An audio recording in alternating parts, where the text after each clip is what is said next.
Fini, mais on va avoir besoin d'un bilan. Si vous avez moins associés à un bilan, c'est des personnes qui ont lycée, ce genre de choses. Là, ils m'ont juste donné pour l'instant de dire qu'on l'avait terminé. Donc là, quand on l'avait terminé et qu'on a besoin de. Avec les blessés, donc les blessés sont en train d'être. Il est à 57 sur les besoins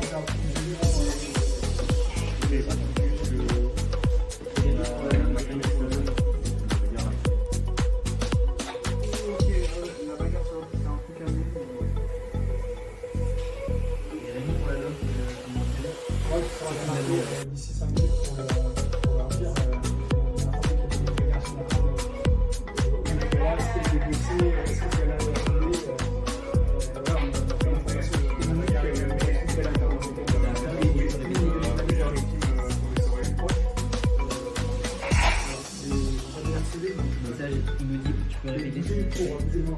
Normalement, ils ont quelqu'un de.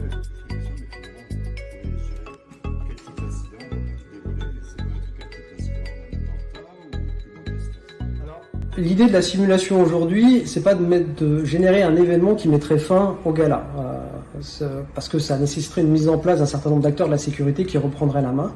On fait monter en tension l'organisation et leur équipe de gestion avec un certain nombre de petits aléas qui vont s'ajouter, qui vont s'enchaîner de type un certain nombre de problèmes. Il y a des personnes qui ont des problèmes de santé, qui sont blessées par exemple.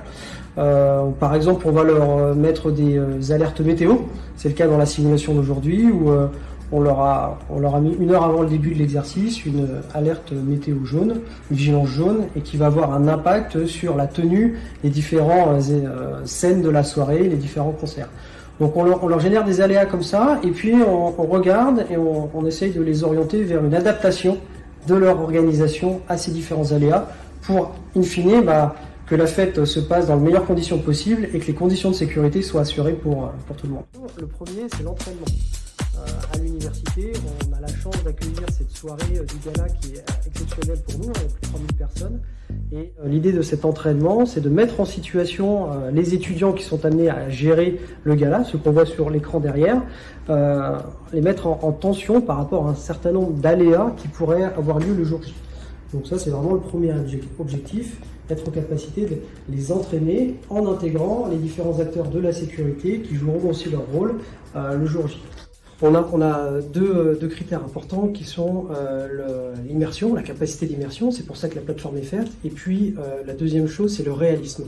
Donc l'idée, c'est pas d'avoir une gestion très linéaire des événements, mais plutôt d'avoir un certain nombre d'enchaînements d'événements qui sont très réalistes, certains se couplant les uns avec les autres, tout au long de la soirée.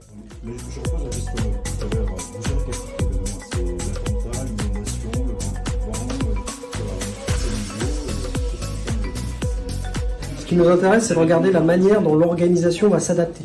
Et donc la difficulté tient davantage à gérer un certain nombre de micro-événements tout au long de la soirée qui vont s'ajouter et qui vont devoir être gérés avec des partenaires différents, plutôt que gérer un seul gros événement qui va avoir un effet majeur.